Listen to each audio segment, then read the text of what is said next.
Esther, chapters 6 through 10. That night the king could not sleep, so one was commanded to bring the book of the records of the Chronicles, and they were read before the king.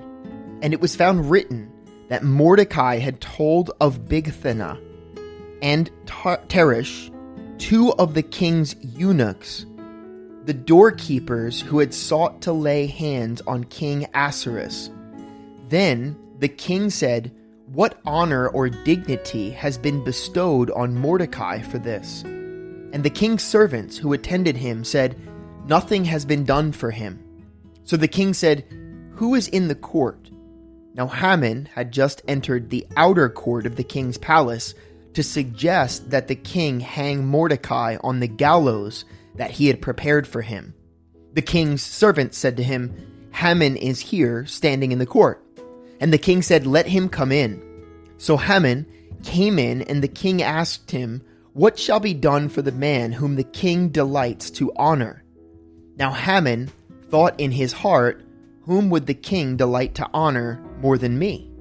And Haman answered the king, "For the man whom the king delights to honor, let a royal robe be brought, which the king has worn, and a horse on which the king has ridden, which has a royal crest placed on its head. Then let this robe and horse be delivered to the hand of one of the king's most noble princes, that he may array the man whom the king delights to honor. Then parade him on horseback through the city square, and proclaim before him, 'Thus shall it be done to the man whom the king delights to honor.'" Then the king said to Haman, "Hurry, take the robe and horse as you have suggested, and do so for Mordecai the Jew, who sits within the king's gate. Leave nothing undone of all that you have spoken." So Haman took the robe and the horse, arrayed Mordecai, and led him on horseback through the city square, and proclaimed before him, "Thus shall it be done to the man whom the king delights to honor." Afterward Mordecai went back to the king's gate, but Haman hurried to his house, mourning and with his head covered. When Haman told his wife Zeresh and all of his friends everything that had happened to him, his wise men and his wife Zeresh said to him, "If Mordecai, before whom you have begun to fall, is of Jewish descent, you will not prevail against him, but will surely fall before him." While they were still talking with him, the king's eunuchs came and hastened to bring Haman to the banquet which Esther had prepared. So the king and Haman went to dine with Queen Esther. And on the second day at the banquet of wine, the king again said to Esther, "What is your petition, Queen Esther? It shall be granted you. And what is your request up to half of the kingdom? It shall be done." Then Queen Esther answered and said, "If I have found favor in your sight, O king, and if it pleases the king, let my life be given me at my petition, and my people at my request. For we have been sold, my people and I, to be destroyed, to be killed, and to be annihilated. Had we been sold as male and female slaves, I would have held my tongue, although the enemy could never compensate for the king's loss." So King Ahasuerus said to the Queen Esther, "Who is he, and where is he, who would dare presume in his heart to do such a thing?" And Esther said, "The adversary and enemy is the wicked Haman." So Haman was terrified before the king and queen. Then the king arose in his wrath from the banquet of wine and went into the palace garden. But Haman stood before Queen Esther, pleading for his life, for he saw that evil was determined against him by the king. When the king returned from the palace garden to the place of the banquet of wine, Haman had fallen across the couch where Esther was. Then the king said, "Will he also assault the queen while I am in the house?" As the word left the king's mouth, they covered Haman's face. Now Harbona, one of the eunuchs, said to the king, "Look, the gallows, 50 cubits high, which Haman made for Mordecai, who spoke good on the king's behalf, is standing at the house of Haman." Then the king said, "Hang him on it." So they hanged Haman on the gallows that he had prepared for Mordecai. Then the king's wrath subsided. On that day, King Ahasuerus gave Queen Esther the house of Haman, the enemy of the Jews. And Mordecai came before the king, for Esther had told how he was related to her. So the king took off his signet ring, which he had taken from Haman, and gave it to Mordecai. And Esther appointed Mordecai over the house of Haman. Now Esther spoke again to the king, fell down at his feet, and implored him with tears to counteract the evil of Haman the Agagite, and the scheme which he had devised against the Jews. And the king held out the golden scepter toward Esther. So Esther arose and stood before the king, and said, "If it pleases the king, and if I have found favor in his sight, and the thing seems right to the king, and I am pleasing in his eyes, let it be written to revoke the letters devised by Haman, the son of Hammedatha, the Agagite, which he wrote to annihilate the Jews who are in all the king's provinces. For how can I endure to see the evil that will come to many people? Or how can I endure to see the destruction of my countrymen?" The king Ahasuerus said to Queen Esther and Mordecai the Jew, "Indeed, I have given Esther the house of Haman, and they have hanged him on the gallows because he tried to lay his hands on the Jews. You yourselves write a decree concerning the Jews as you please, in the king's name, and seal it with the king's signet ring. For whatever is written in the king's name and sealed with the king's signet ring, no one can revoke." So the king's scribes were called at that time, in the 3rd month, which is the month of Sivan, on the 23rd day. And it was written according to all that Mordecai commanded to the Jews, the satraps, the governors, and the princes of the provinces from India to Ethiopia, 127 provinces in all, to every province in its own script, to every people in their own language, and to the Jews in their own script and language. And he wrote in the name of King Ahasuerus, sealed it with the king's signet ring, and sent letters by couriers on horseback, riding on royal horses bred from swift steeds.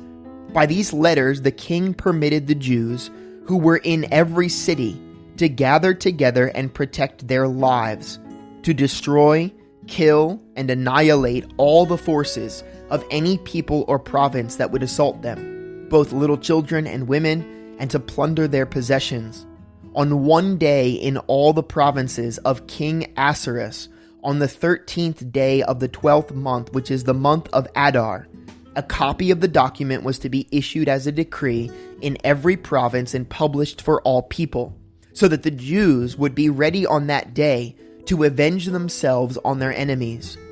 The couriers who rode on royal horses went out, hastened and pressed on by the king's command, and the decree was issued in Shushan the citadel. So Mordecai went out from the presence of the king in royal apparel of blue and white, with a great crown of gold and a garment of fine linen and purple. And the city of Shushan rejoiced and was glad. The Jews had light and gladness, joy and honor. And in every province and city, wherever the king's command and decree came, the Jews had joy and gladness, a feast and a holiday. Then many of the people of the land became Jews, because fear of the Jews fell upon them. Now in the 12th month, that is, the month of Adar, on the 13th day, the time came for the king's command and his decree to be executed. On the day that the enemies of the Jews had hoped to overpower them, the opposite occurred, in that the Jews themselves overpowered those who hated them. The Jews gathered together in their cities throughout all the provinces of King Ahasuerus to lay hands on those who sought their harm. And no one could withstand them, because fear of them fell upon all people. And all of the officials of the provinces, the satraps, the governors, and all those doing the king's work, helped the Jews, because the fear of Mordecai fell upon them. For Mordecai was great in the king's palace, and his fame spread throughout all the provinces, for this man Mordecai became increasingly prominent.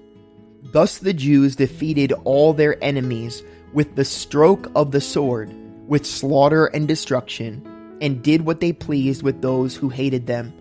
And in Shushan the citadel, the Jews killed and destroyed 500 men. Also Parshandatha, Dalphon, Aspatha, Poratha, Adaliah, Aradatha, Parmashta, Arasai, Aradai, and Vajazatha, the 10 sons of Haman, the son of Hammedatha, the enemy of the Jews, they killed, but they did not lay a hand on the plunder.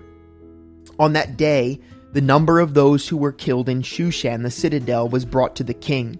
And the king said to Queen Esther, "The Jews have killed and destroyed 500 men in Shushan the citadel, and the 10 sons of Haman.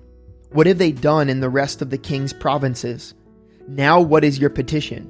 It shall be granted to you, or what is your further request? It shall be done." Then Esther said, "If it pleases the king, let it be granted to the Jews who are in Shushan to do again tomorrow according to today's decree, and let Haman's 10 sons be hanged on the gallows." So the king commanded this to be done. The decree was issued in Shushan, and they hanged Haman's 10 sons. And the Jews who were in Shushan gathered together again on the 14th day of the month of Adar, and killed 300 men at Shushan, but they did not lay a hand on the plunder. The remainder of the Jews in the king's provinces gathered together and protected their lives, had rest from their enemies, and killed 75,000 of their enemies, but they did not lay a hand on the plunder. This was on the 13th day of the month of Adar, and on the 14th of the month they rested and made it a day of feasting and gladness. But the Jews who were at Shushan assembled together on the 13th day, as well as on the 14th. And on the 15th of the month they rested, and made it a day of feasting and gladness. Therefore the Jews of the villages who dwelt in the unwalled towns celebrated the 14th day of the month of Adar with gladness and feasting, as a holiday, and for sending presents to one another. And Mordecai wrote these things and sent letters to all the Jews, near and far, who were in all the provinces of King Ahasuerus, to establish among them that they should celebrate yearly the 14th and 15th days of the month of Adar, as the days on which the Jews had rested from their enemies, as the month which was turned from sorrow to joy for them, and from mourning to a holiday, that they should make them days of feasting and joy, of sending presents to one another and gifts to the poor. So the Jews accepted the custom which they had begun, as Mordecai had written to them, because Haman, the son of Hammedatha, the Agagite, the enemy of all the Jews, had plotted against the Jews to annihilate them, and had cast pur, that is the lot, to consume them and destroy them. But when Esther came before the king, he commanded by letter that this wicked plot which Haman had devised against the Jews should return on his own head, and that he and his sons should be hanged on the gallows. So they called these days Purim, after the name Pur. Therefore, because of all the words of this letter, what they had seen concerning this matter, and what had happened to them, the Jews established and imposed it upon themselves and their descendants, and all who would join them, that without fail they should celebrate these 2 days every year, according to the written instructions and according to the prescribed time, that these days should be remembered and kept throughout every generation, every family, every province, and every city, that these days of Purim should not fail to be observed among the Jews, and that the memory of them should not perish among their descendants. Then Queen Esther, the daughter of Abihail, with Mordecai the Jew, wrote with full authority to confirm this second letter about Purim. And Mordecai sent letters to all the Jews, to the 127 provinces of the kingdom of Ahasuerus, with words of peace and truth, to confirm these days of Purim at their appointed time, as Mordecai the Jew and Queen Esther had prescribed for them, and as they had decreed for themselves and their descendants concerning matters of their fasting and lamenting.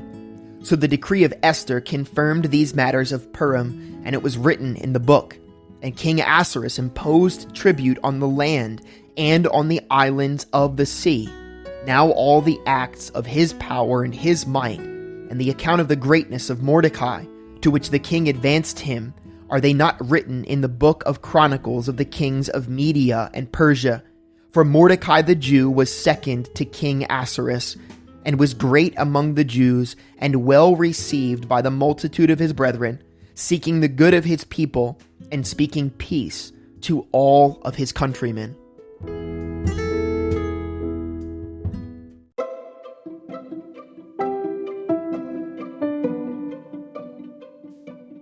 Psalm 54. Save me, O God, by your name, and vindicate me by your strength. Hear my prayer, O God. Give ear to the words of my mouth. For strangers have risen up against me, and oppressors have sought after my life. They have not set God before them. Behold, God is my helper. The Lord is with those who uphold my life. He will repay my enemies for their evil. Cut them off in your truth. I will freely sacrifice to you. I will praise your name, O Lord, for it is good. For he has delivered me out of all trouble, and my eye has seen its desire upon my enemies.